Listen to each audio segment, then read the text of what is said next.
Bismillahirrahmanirrahim. Assalamualaikum warahmatullahi wabarakatuh. Anak-anakku yang soleh dan solehah, alhamdulillahirabbil alamin. Pada kesempatan kali ini kita bertemu kembali di channel YouTube KKG Pendidikan Agama Islam SD Kecamatan Kartasura.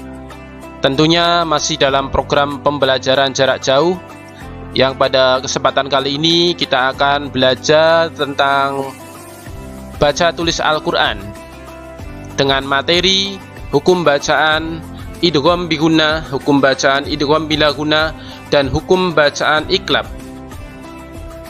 Sebelum kita lanjutkan, anak-anakku jangan lupa untuk menekan tombol subscribe, tanda lonceng, like dan komentar di channel YouTube KKG Pendidikan Agama Islam SD Kecamatan Kartasura.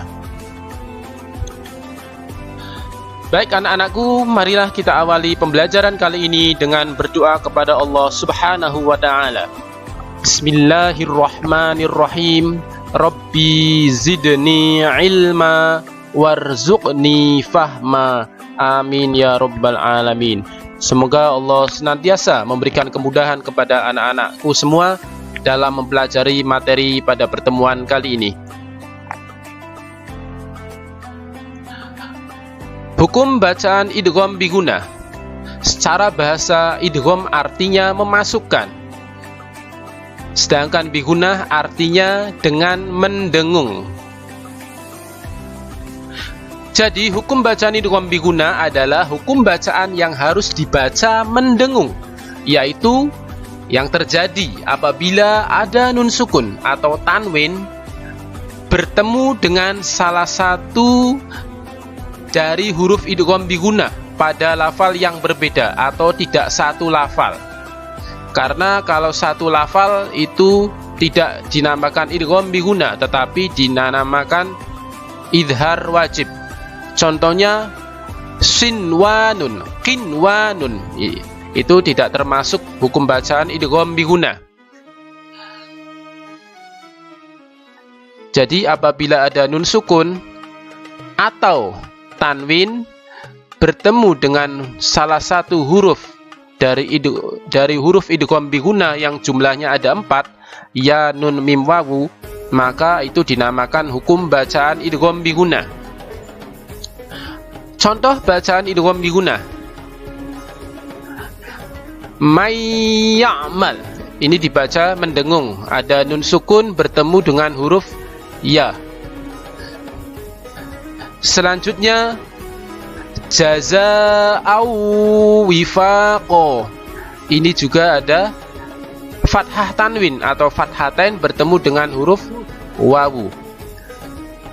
Berikutnya ajalim musamma, ada kasroh tanwin bertemu dengan huruf mim.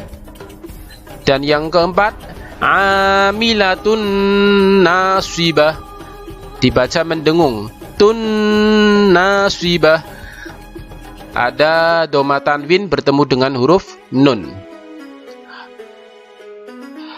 Yang kedua, hukum bacaan idgham bila guna. Secara bahasa, idgham artinya memasukkan, sedangkan bila guna artinya tidak mendengung.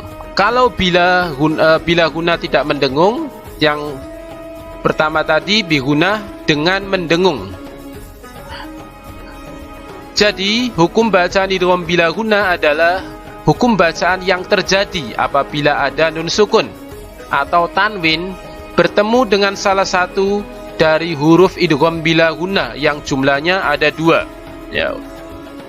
Apabila ada nun sukun atau tanwin bertemu dengan salah satu dari huruf idgham bila guna yang jumlahnya ada 2, lam atau ro.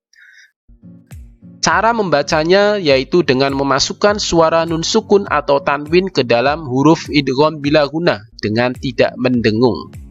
Nun sukunnya atau tanwinnya dimasukkan ke dalam huruf idgham bila guna. Contohnya, mirrusulina, nun bunyi huruf nun sukunnya menjadi hilang, dimasukkan ke huruf ro, mirrusulina. Yang kedua, mata'allakum, Bukan mata'an lakum, tetapi mata'al lakum. Masuk ke huruf lam. Isyatir rodiyah, bukan isyatin rodiyah, tetapi masuk ke huruf ro. Isyatir rodiyah, ada kasro tanwin bertemu dengan huruf ro. Zikrul lil alamin, bukan zikrun lil alamin, tetapi zikrul lil alamin, ada doma tanwin bertemu dengan huruf lam. Hukum bacaan selanjutnya adalah iklab. Secara bahasa, iklab artinya mengganti atau menukar.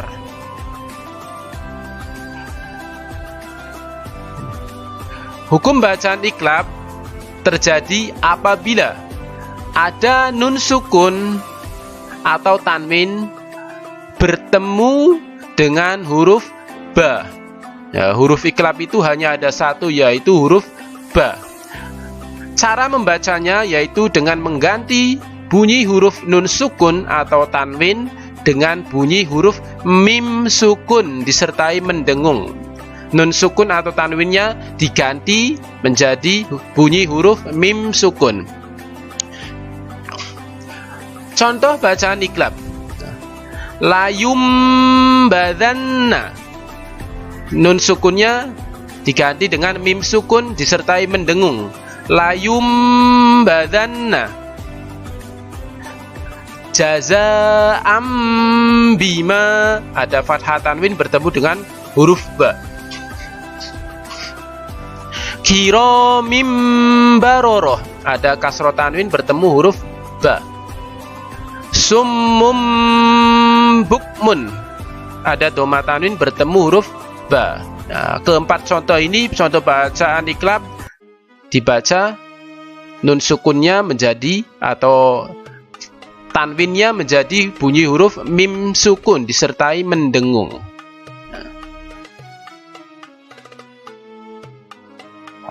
Demikian tadi anak-anakku pembelajaran materi PTA dengan materi hukum bacaan idgham bihuna, idgham bilahuna, dan iklab. Semoga ada manfaatnya. Marilah kita tutup pembelajaran kali ini dengan bacaan hamdalah. Alhamdulillahirabbil alamin. Sampai bertemu kembali di pertemuan selanjutnya. Jangan lupa rajin beribadah, rajin belajar, berbakti kepada kedua orang tua, dan jaga kesehatan dengan mematuhi protokol kesehatan yang telah ditetapkan oleh pemerintah. Demikian, wassalamualaikum warahmatullahi wabarakatuh.